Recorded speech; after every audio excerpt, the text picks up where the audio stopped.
You think you know the history of World War II? Think again. In the far reaches of New Zealand, a tank was built that history books barely mention. Its story is full of shocking mistakes, bizarre decisions, and failures even the military won't talk about. It was cobbled together from an ordinary truck. Its design still makes experts shudder, and its creator nearly ruined his reputation trying to prove that this machine could save a nation. But the scariest moments didn't happen on the battlefield. They happened during testing. You'll see how one man, teetering between genius and madness, tried to build a weapon that was too dangerous even for its own side. And you'll learn why this tank is still remembered as a disgrace that someone tried to hide from the world. If you think this is just another story about a failed engineer, prepare yourself for a far darker, more intriguing, and almost unbelievable truth. Watch until the end.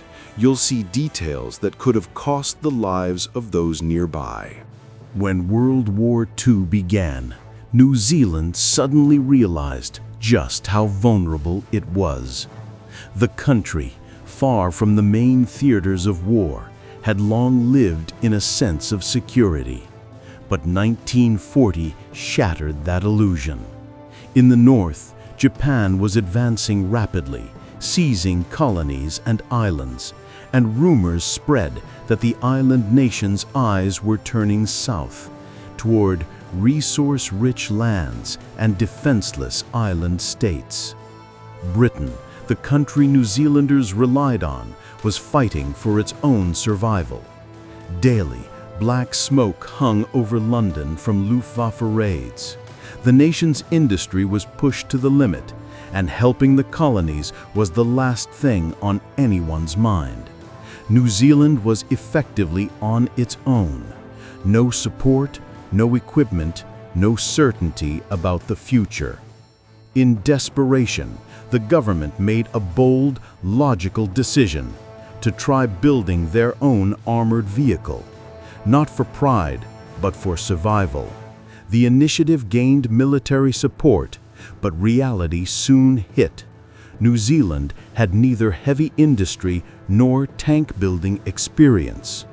What in Europe was done on a factory scale had to be cobbled together in garages and workshops here. This is where one man entered the story. Ernest James Schofield, a representative of General Motors from the US. He wasn't a professional tank designer, but he had an engineer's mind and a belief that the impossible could become reality if you had something that could turn and move. Schofield proposed an idea that at first sounded almost crazy.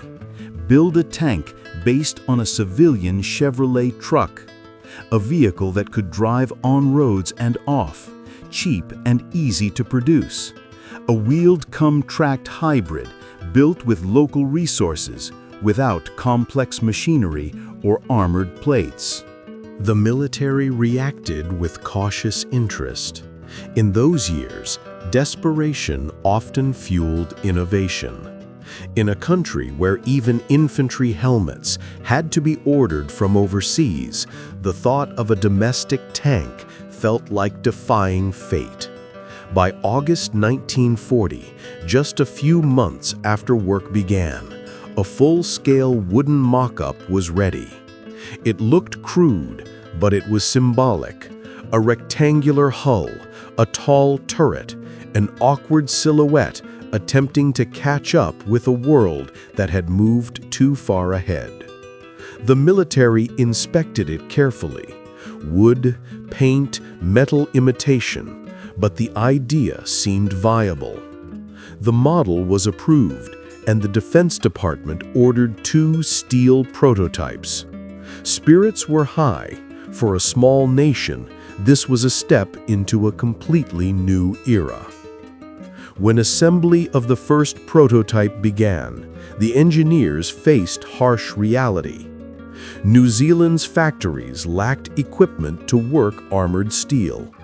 Ordinary construction metal had to be used. It offered no protection from bullets, but allowed testing of mechanisms and layout. Every component was built by hand, welded, riveted, using parts taken from production Chevrolet trucks. The tank was powered by a 6-cylinder, 85-horsepower gasoline engine, mounted at the front of the hull. It was an odd choice: engine in the front, combat compartment in the back, but there was no other way. Transmission, gearbox, rear axle, and wheels were all borrowed from civilian vehicles, forcing a cramped layout.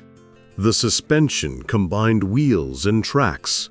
The idea was simple: move on wheels on roads to save track wear, switch to tracks off-road. On paper, bold. In reality, far too complicated. The front wheels were fixed, steerable, shielded by metal semi-covers. The rear wheels connected to the tracked drive. The most vulnerable part? No suspension. Both axles were rigid. On uneven roads, the tank shook violently, components rattling, the driver losing control. Ground clearance was only 10 centimeters. Every rock became a serious obstacle. The track system had 4 road wheels per side, mounted on Horstman suspension trolleys, a proven British design. Front idlers, rear drive sprockets. The whole setup seemed like trying to combine things that weren't meant to work together. Schofield was proud of his engineering patchwork, but the military already sensed the complexity might be its worst enemy. Switching from wheels to tracks required the crew to exit the tank. A longitudinal beam lowered the rollers, front wheels lifted, rear removed and fixed inside compartments. 7 minutes, ideally. 10 minutes to reverse. All manual. In combat, the system was hopeless. A single shot and the tank would become a stationary target. Still, the prototype was finished. By 1941, it was ready. Tall, angular, turret set toward the rear, matte gray under the New Zealand sun. For local engineers, a symbol of progress. For the military, a glimmer of hope for partial Army armament. Inside, comfort was minimal. Engine and fuel tank in front, then driver and machine gunner in a cramped control compartment. Narrow passage, engine hum, fuel smell. Combat compartment in the back, with commander's turret, a second machine gun, and basic sights. Main armament: 2 7.71mm Vickers machine guns, 1 in the hull, 1 in the turret. Reliable but clearly insufficient. Ammunition stored along the walls. Space so tight the crew had to move sideways, and any breakdown was a trial. Test day arrived. For the military, a principal step. Could New Zealand even build armored vehicles? A flat field near Wellington. Officers, engineers, government representatives. Warm day. When the engine roared to life, some even applauded. First meters were confident, but increased speed and the hull vibrated, wheels spun, engine overheated. Tracks slow but stable, wheels fast but uncontrollable. Switching modes was risky. Crew had to leave the tank. After hours of tests, it was clear: serious redesigns needed. Overheating, vibration, heavy controls, poor visibility. The turret rotated slowly, hatches cumbersome. Yet the Schofield tank had strengths. For a hand-built, workshop-made machine, it was remarkably durable. Transmission stable. Engine, though hot, didn't fail. Max speed, 40 kilometers per hour on tracks, 80 kilometers per hour on wheels. Road range, 560 kilometers. Many light tanks of the era could only dream. But the military saw it differently. By 1941, the world already knew tanks: Panzer III, Matilda, T-34. Against these, the New Zealand machine looked like a relic from the 1920s. Weak armament, thin armor, impractical for real combat. Defense Ministry reports were blunt. Interesting design, but impractical. Handling unsatisfactory. Engine overheating critical. Harshest, morally obsolete by 20 years upon completion. For Schofield, it was a blow. Years of work, hope, sleepless nights, wiped out in a line of a report. Yet he didn't give up. Unlike many who would have canceled the project, he proposed an improved version with better proportions and transformation system.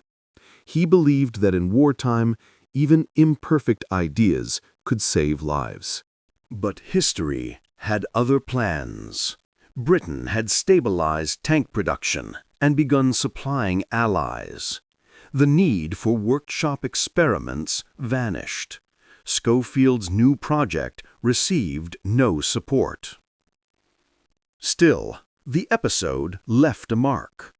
Defense Ministry archives still hold photos of engineers beside the tank. Rough welds, uneven lines, but pride in their eyes. For them, it wasn't failure.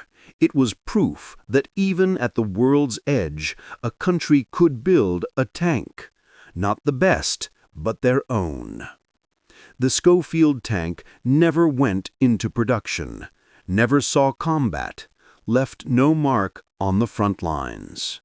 But its creation was a rare example of technical optimism when hope was worth more than steel. Today, historians see not just a machine, but a symbol, a small nation striving to stand in a world of giants. The Schofield tank was not a weapon of victory, but a reminder that courage to invent is not measured by success. Sometimes it's simply daring to say, "We'll try ourselves." And though the first tank ended in failure, for Schofield it was only the beginning. His persistence, drive for perfection, and belief in himself would lead to a more advanced, reliable model. A story for another time.